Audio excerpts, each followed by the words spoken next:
Matthew chapter 14, beginning in verse 1. John the Baptist beheaded.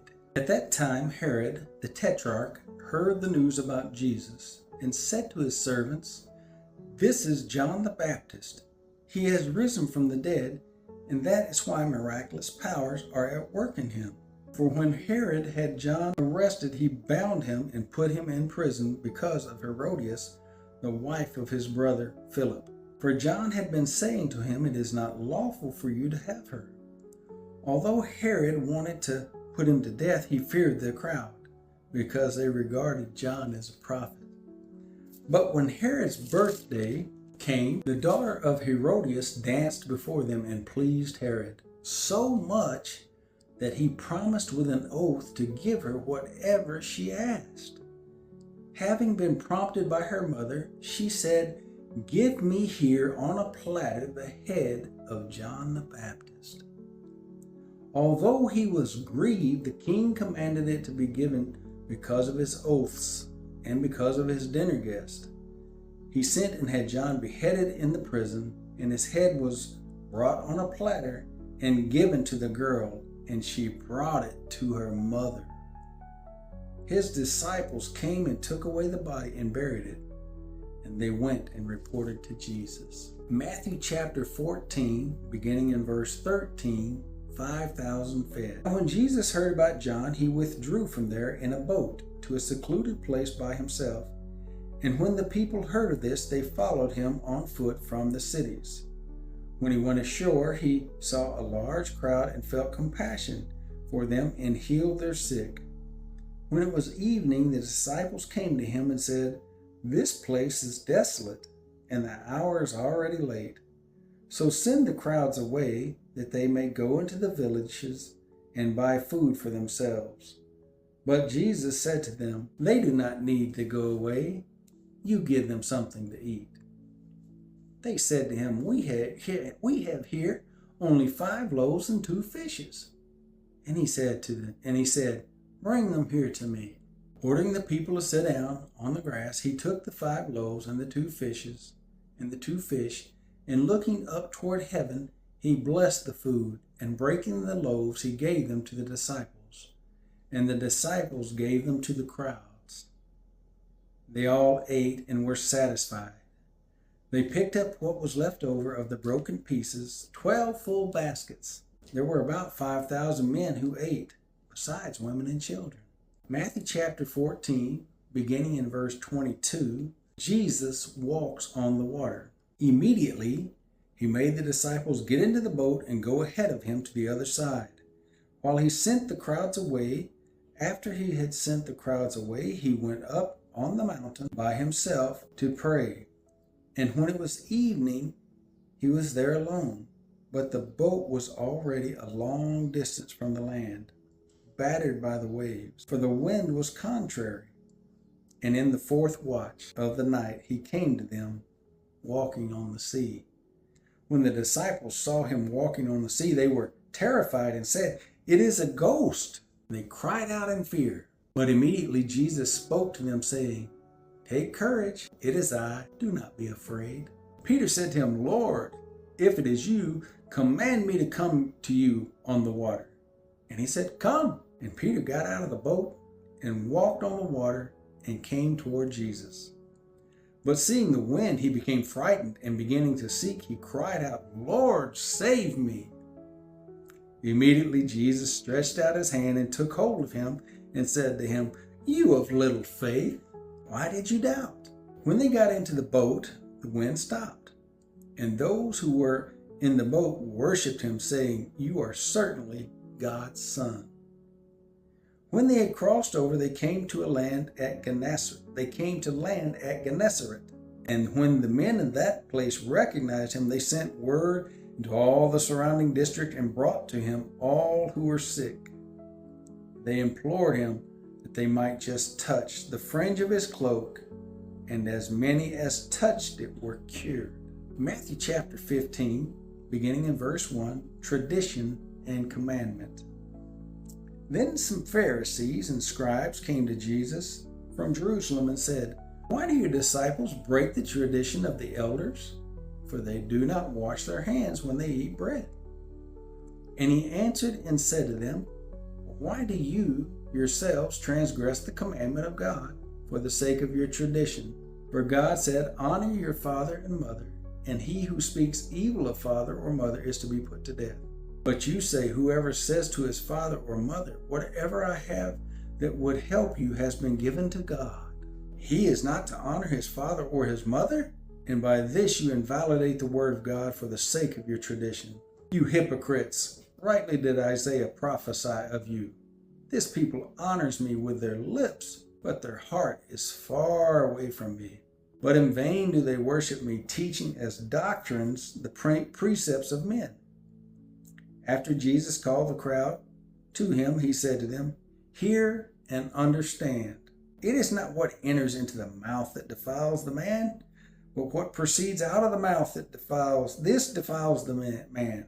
Then the disciples came and said to him, Do you know that the Pharisees were offended when they heard this statement? But he answered and said, Every plant which my heavenly Father did not plant shall be uprooted. Let them alone.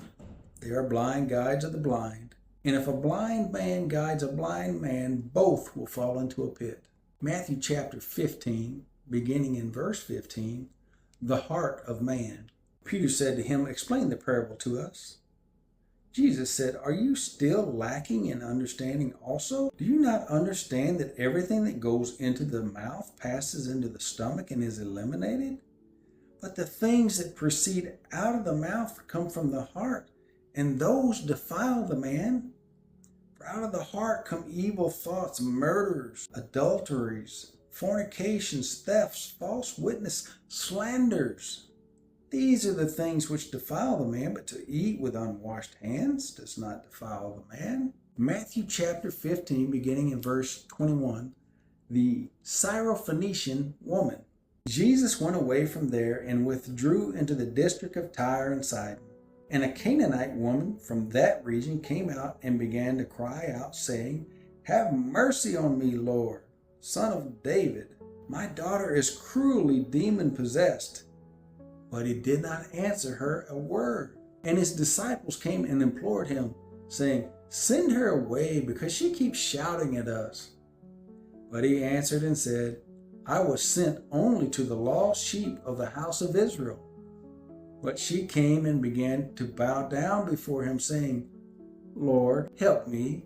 And he answered and said, It is not good to take the children's bread and throw it to the dogs. But she said, Yes, Lord, but even the dogs feed on the crumbs which fall from their master's table. Then Jesus said to her, O woman, your faith is great.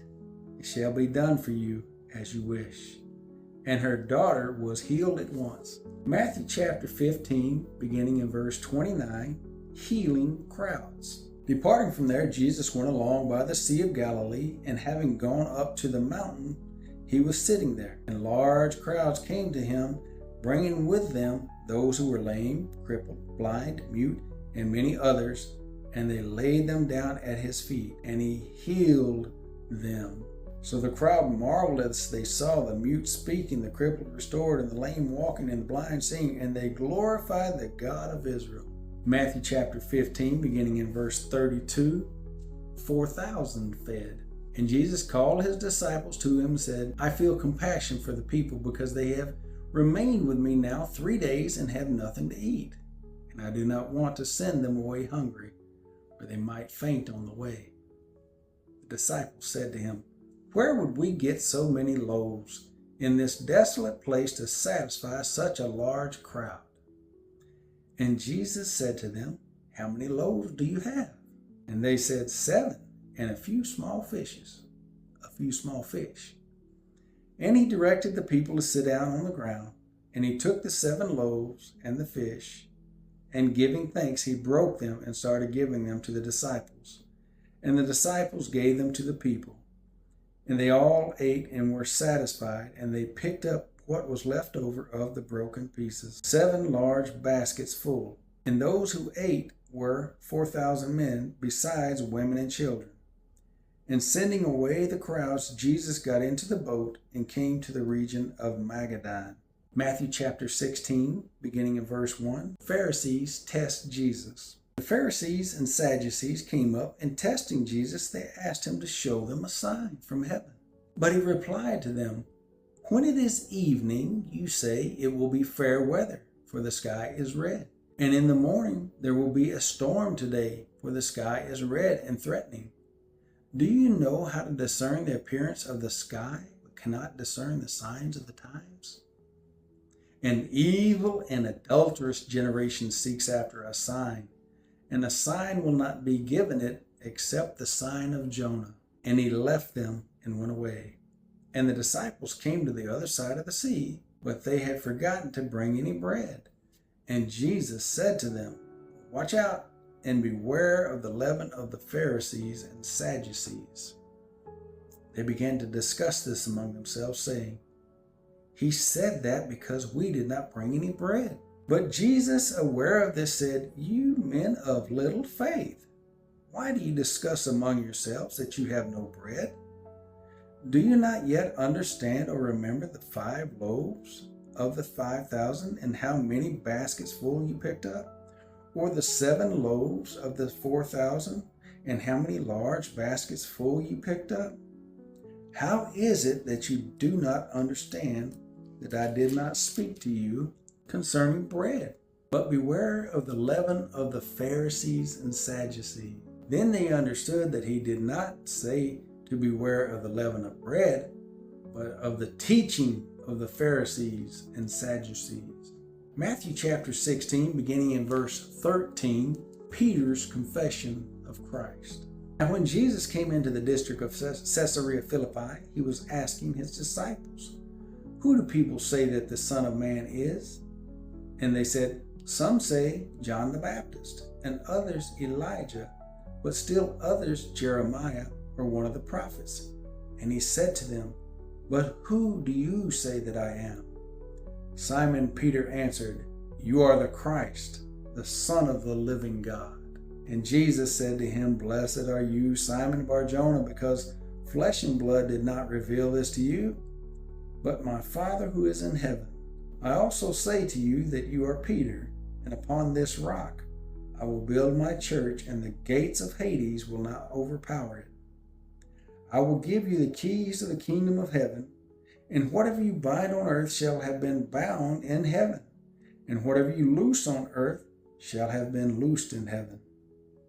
Then he warned the disciples that they should tell no one he was the Christ. Matthew chapter 16, beginning in verse 21, Jesus foretells his death. From that time, Jesus began to show his disciples that he must go to Jerusalem and suffer many things from the elders and chief priests and scribes, and be killed, and be raised up on the 3rd day. Peter took him aside and began to rebuke him, saying, "God forbid it, Lord. This shall never happen to you." But he turned and said to Peter, "Get behind me, Satan. You are a stumbling block to me, for you are not setting your mind on God's interests, but man's." Matthew chapter 16, beginning in verse 24, Discipleship is costly. Then Jesus said to his disciples, "If anyone wishes to come after me, he must deny himself and take up his cross and follow me. And whoever wishes to save his life will lose it. But whoever loses his life for my sake will find it. For what will it profit a man if he gains the whole world and forfeits his soul? Or what will a man give in exchange for his soul? The Son of Man is going to come in the glory of his Father with his angels, and will then repay every man according to his deeds. Truly I say to you, there are some of those who are standing here who will not taste death until they see the Son of Man coming in his kingdom."